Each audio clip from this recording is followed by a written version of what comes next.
Bonjour tout le monde. Hello everyone and welcome to the Cybersecurity Situational Awareness video. My name is Mario. I'm with IPSS, proud partner of Service Now. Before we show you the platform today and my colleague Dan provides you with an overview of the SecOps module, let me take a brief moment to tell you about IPSS and how we can help you in your initiatives. IPSS has been working with federal government clients for over 20 years. Cybersecurity is really our sweet spot. We've built a tremendous team of experts here locally in Ottawa to better serve you.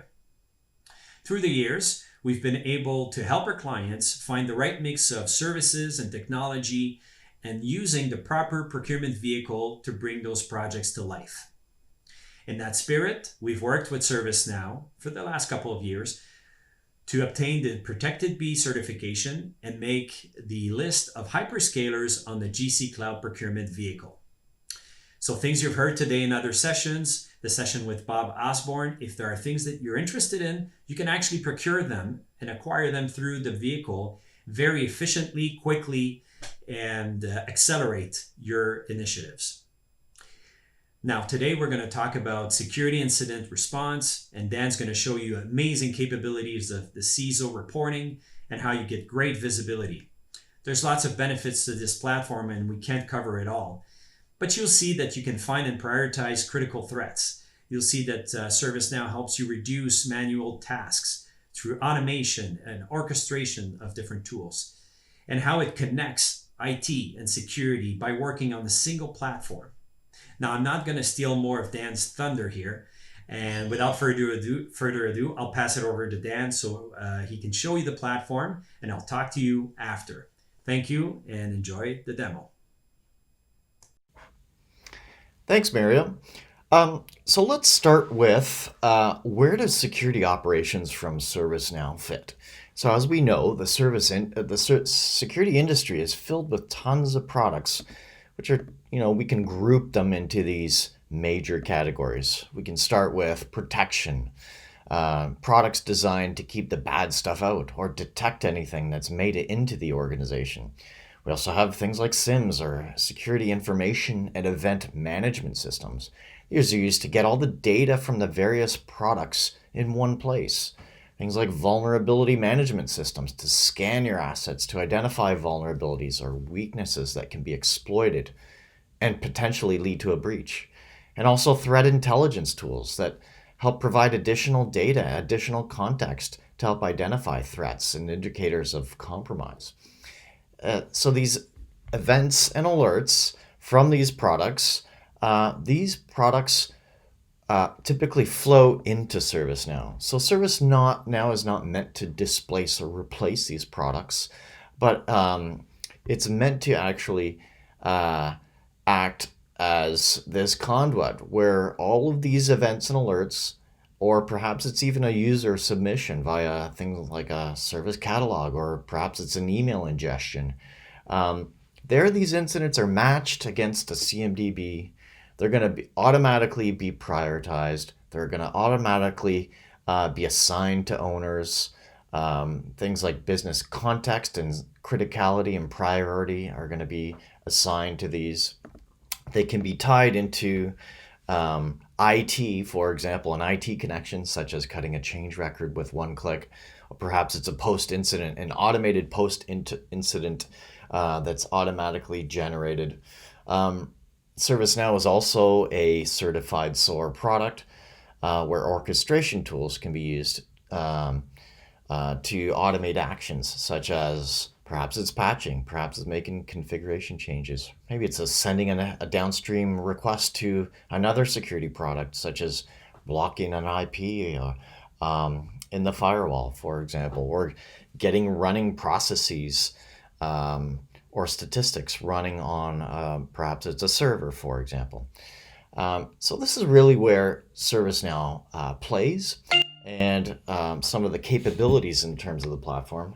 But now let's jump into a deeper dive in terms of an actual demo of the product. So now as we take a look at the actual product here in ServiceNow, you can see here that we're starting off with a dashboard. So this dashboard is, and this is one of many dashboards in ServiceNow. This is more of a leadership type dashboard where a leader in our organization is really looking to understand the security posture of all our security programs here and applications running inside the organization. Here we can see things like what is our configuration compliance, what does that look like internally in terms of an overall metric. We can take a look at our vulnerability response programs. So once we have a vulnerability, what is our mean time to remediate those vulnerabilities? And we can see how that's trending over time and how it's forecasting in the future, for example. We can see things like our security incident response and our average time to respond, and the various NIST phases here, like eradication, analysis, recovery, containment, and how are we forecasting that in the future, as well as the automation that ServiceNow, in terms of its SOAR capabilities, what kind of time are we saving, or what kind of labor might we be saving over time based on our various teams here in terms of some of that automation that ServiceNow is performing. When we jump into things like incident handling, so what is our backlog looking like? Are we getting better? Are we getting worse? And if I were to double click in here, again, this is all live data. And in fact, these dashboards are all configurable. I can actually change what these dashboards look like. I can manipulate their locations. I can manipulate what kinds of widgets and reports I want visible on these dashboards, for example. And I can schedule, for example, sharing who views these, and or perhaps even lock these down if I want. And I can see here, for example, we have things like analytics inside of ServiceNow that are giving us basic indicators, things like what does our backlog look like? What does the trend look like? Again, are we getting better? Are we getting worse? It also gives us situational awareness in terms of this example here is in terms of business criticality. It could be basically categorization statistics. This could be, who's been assigned what inside the organization.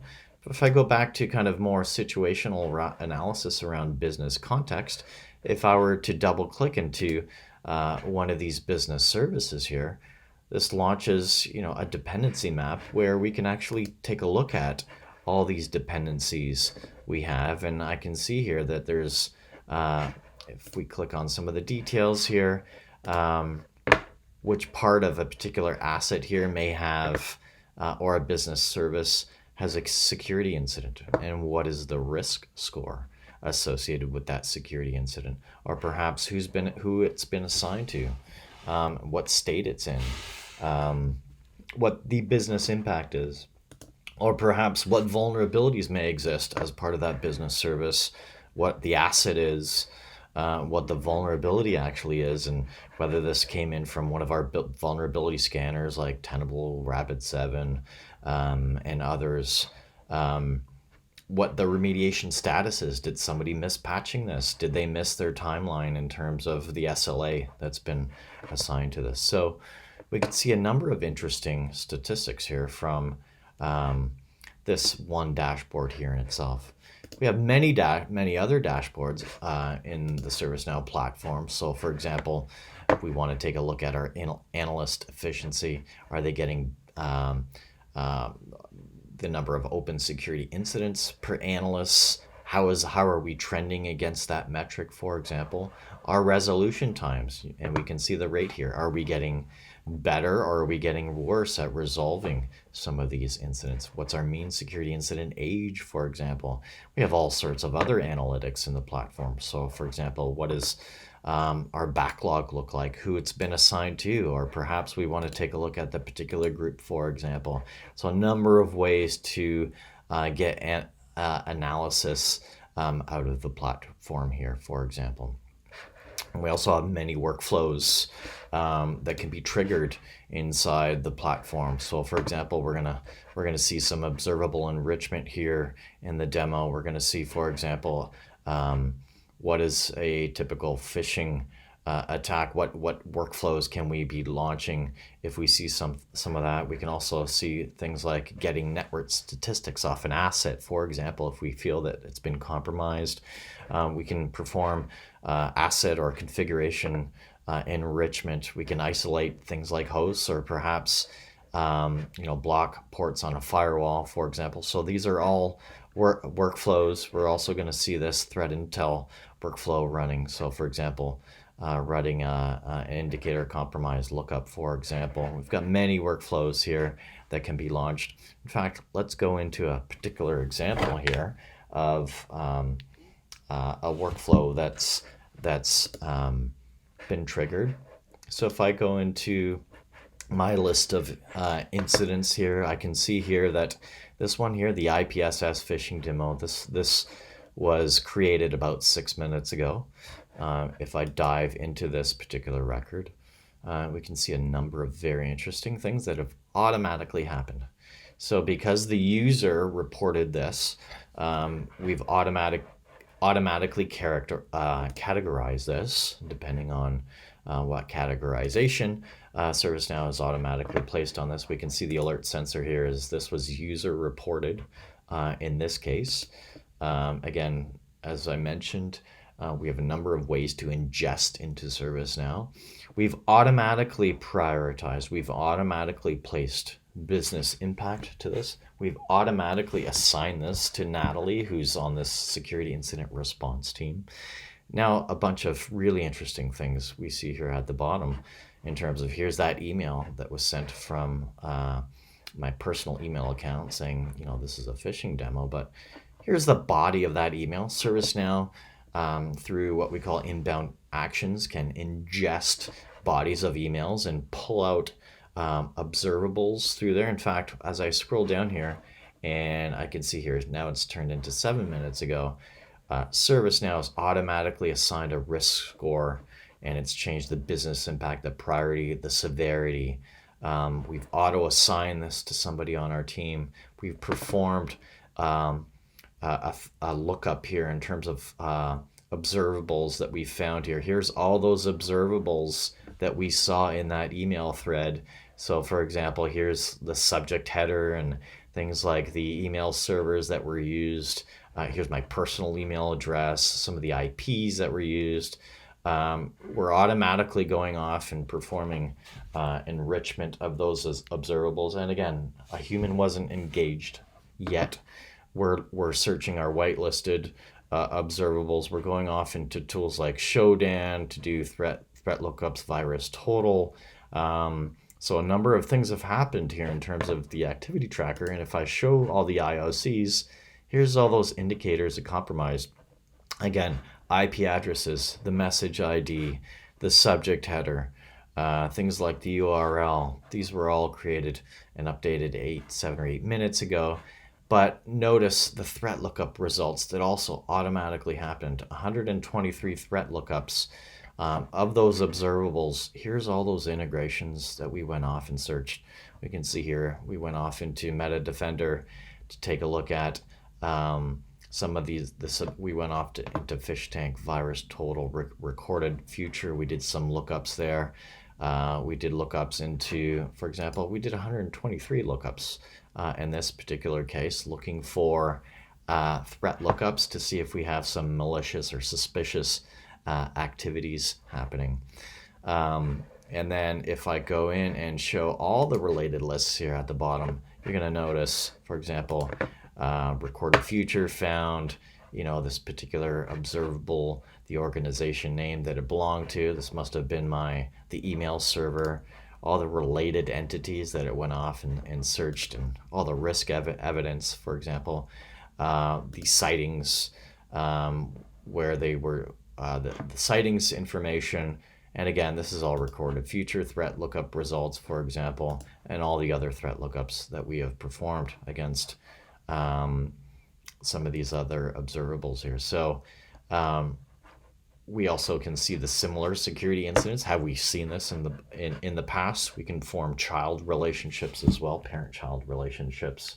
And we can also see the enrichment of, for example, with Whois here, by URL, through Shodan, for example. So a number of capabilities here, but as I jump into what we call the analyst workbench, again, the playbook here on the right-hand side, in this particular playbook here, we have many different playbooks that you can be launching here. I'm just going to run through this and say, did I go off and acknowledge the user? I'm going to mark some of these as completed.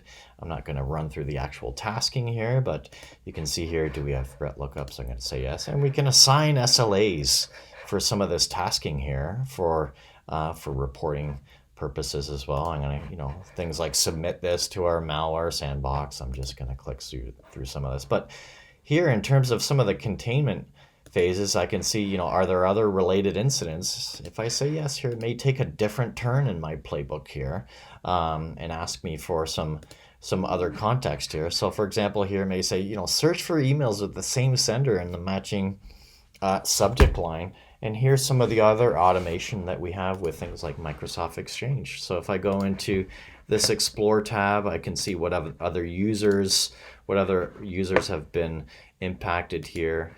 I can search that email here. For example, if I wanted to search on, maybe it's the subject header, or maybe it's who it was to, who it was from, for example. I'm not going to go through all these scenarios here, but here I can actually say search for them, or maybe I just want to search and delete them altogether. If I go ahead and run this, you'll see here it's initiating a search against my email server.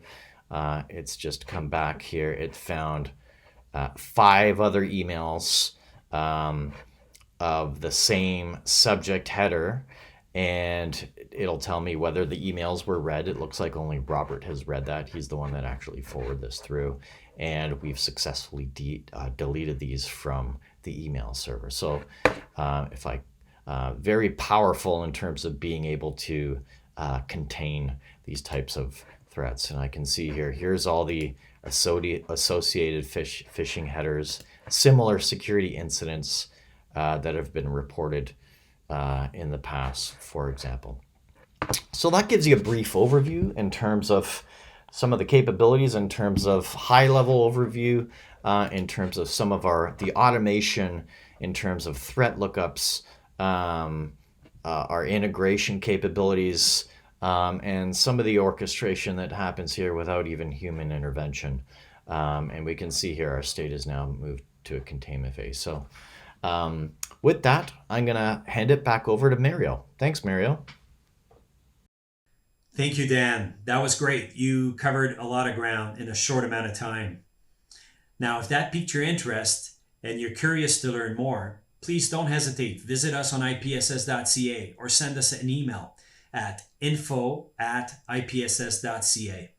It'll be a pleasure to connect with you and share with you some ideas on how we can engage, whether it's through workshops, personalized demonstration, proof of concepts, or other tools that we have at our disposal to help you in your digital transformation journey.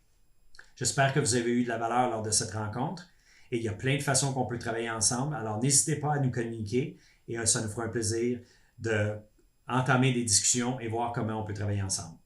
On that note, please stay safe and have a fantastic rest of your day, and looking forward to our chat. Cheers.